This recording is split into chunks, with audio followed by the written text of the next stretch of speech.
Hello, and welcome to today's book chat. So today I'm going to be talking to you about Under Heaven's Shining Stars by Jean Grainger. There we go. All right, so I have to preface this book by saying that there were a few times through the reading of it, in the beginning, a little bit toward the middle, where I kind of questioned if I wanted to keep going. And actually, I read this book on a recommendation from my mother. She had told me quite a while back that the book was on sale for free and that I should pick it up. So I did, and I finally got around to reading it.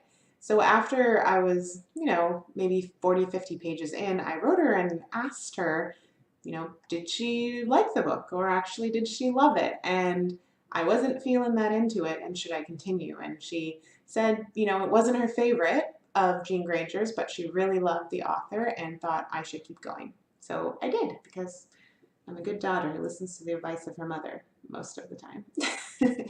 Anyways, I am glad that I finished the book. There was a lot in it to like. And so I won't go too deeply into the actual story. You can always look up that in blurb and kind of figure out what it's about. But in brief, it is set in Ireland and it starts in the 60s and follows the lives of three young boys, Liam, Patrick, and Hugo. And it goes through their journeys right up into adulthood. And these three boys, they are from different walks of life, different family backgrounds, but they form this unlikely bond and unlikely friendship. And throughout the novel, you see that grow and you see the trials and challenges that they face and the ways in which they stick together through it all. And so some things that I really liked about this story were the Irish setting.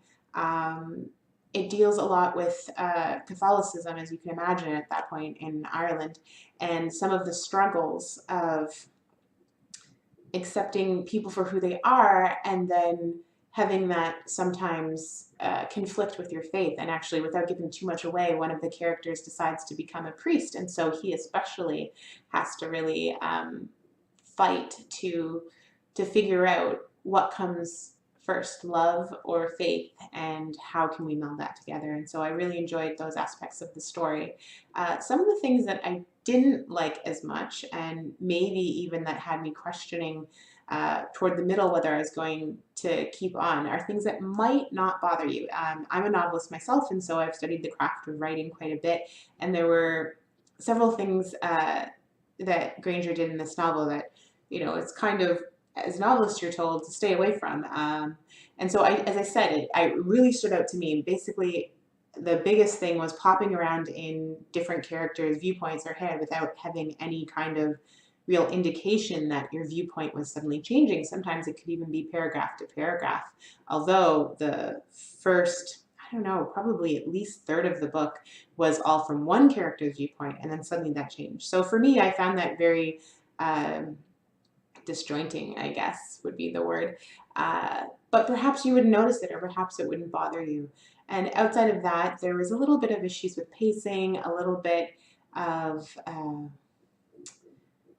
not character development. I can't even say what it was. But anyways, the things that I didn't like about it certainly didn't take away from the things that I did. And I'm certainly glad that I finished this book. I enjoyed it enough to tell you that maybe you should give it a try. But if some of the things I mentioned might bother you, maybe try some of Grainger's other books, because I did ask my mom about it, and she loves Jean Grainger and said that this was maybe her least favorite of the books. So the fact that this one is still worthy of recommendation means the other ones may be great. So, Jean Grainger's Under Heaven's Shining Stars. And if you want to hear a couple more thoughts, or read rather, you can head over to my website, charlenecarr.com. And as I mentioned earlier, I'm also a novelist, and so if you want to sign up for my mailing list, I have a little something extra special there for you too. So thanks so much. If you read the book, send me a message, write in the comments, let me know what you think if you've already read it. Let me know if you agree with some of my thoughts, or if you think it was absolutely splendid and nothing should be changed whatsoever. Okay, have a wonderful day. Bye.